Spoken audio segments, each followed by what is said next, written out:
এই সব কিছুকে মাথায় রেখে ভারত সরকারের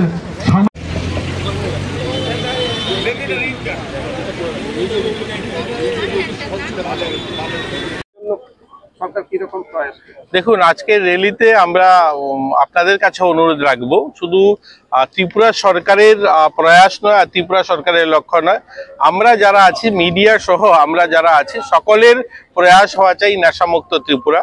প্রশাসন শুধু নেশা আটকাতে পারবে এটা সম্ভব নয়। দেখুন, প্রশাসন শুধু যারা বিক্রেতা বা যারা ক্রেতা তাদেরকে যেমন আটকাতে পারে, আমরা যদি জন আন্দোলনের রূপ তৈরি না করতে পারি তাহলে এটা আমাদের সকলের জন্য একটা ভয়ানক পরিস্থিতি তৈরি হবে।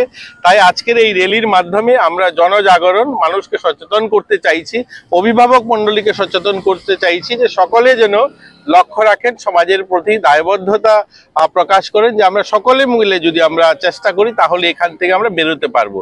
পৃথিবীতে অনেক সমস্যা তৈরি হয়েছে, এগুলো সমাধানও হয়েছে। আমরা যদি চাই আমাদের রাজ্যে যে নেশার প্রকোপটা বাড়ছে সেখান থেকে আমরা বার করতে পারবো, সকলে যদি প্রয়াস করি, সকলে মিলে যদি এই গণ আন্দোলনে সামিল হই। তাই আমাদের আজকের এই র্যালি।